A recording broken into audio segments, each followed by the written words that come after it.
जब मन शांत न हो, जब चिंता और डर हमें घेर ले, तो समझ लेना सही रास्ता कैसे चुनना है इस पर विचार करो, वरना कर्म बन जाएगा। पहला संदेश, क्रोध मन की शांति का सबसे बड़ा शत्रु है। श्री कृष्ण कहते हैं कि मनुष्य का सबसे बड़ा शत्रु बाहर नहीं, उसके भीतर बैठा हुआ क्रोध है।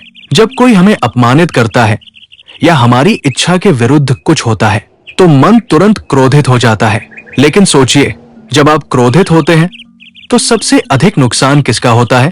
जिस व्यक्ति पर आप क्रोध करते हैं उसका या आपका। क्रोध उस जलते हुए अंगारे के समान है जिसे हम किसी और पर फेंकना चाहते हैं, लेकिन सबसे पहले हमारे अपने हाथ जलते हैं। क्रोध निर्णय लेने की शक्ति छीन लेता है। जो व्यक्ति क्रोध में निर्णय लेता है वो बाद में केवल पछतावा पाता है। इसलिए जब भी मन अशांत हो, तुरंत प्रतिक्रिया मत दीजिए।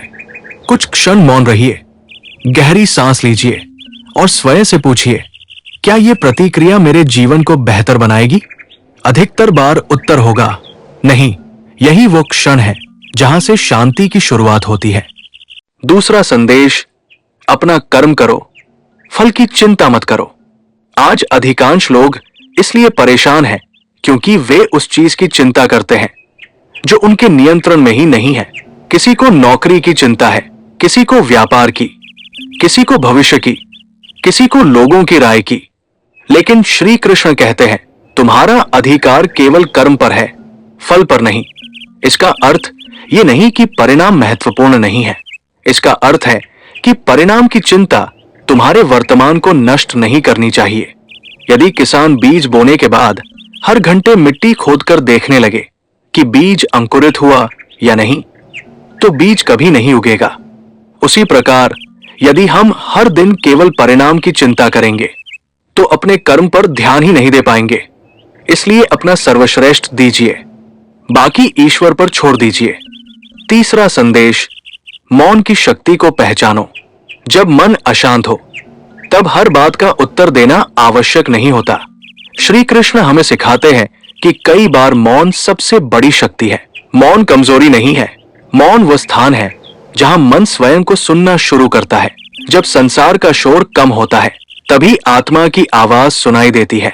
इसलिए यदि कोई आपको बार बार उकसाए तो तुरंत उत्तर देने की जगह कुछ देर शांत रहिए। हो सकता है आपका मौन ही सबसे श्रेष्ठ उत्तर बन जाए। चौथा संदेश, धैर्य ही सच्ची शक्ति है। आज हर व्यक्ति जल्दी में है। जल्दी सफलता चाहिए, जल्दी पैसा चाहिए, जल्दी सम्मान चाहिए। लेकिन प्रकृति हमें कुछ और सिखाती है। बीज को वृक्ष बनने में समय लगता है। सूर्योदय भी धीरे धीरे होता है। नदी भी धीरे धीरे अपना मार्ग बनाती है। तो फिर मनुष्य क्यों अधीर हो जाता है?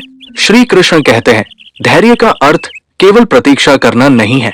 धैर्य का अर्थ है विश्वास रखना कि यदि आपके कर्म सही है तो उचित समय पर उनका फल अवश्य मिलेगा।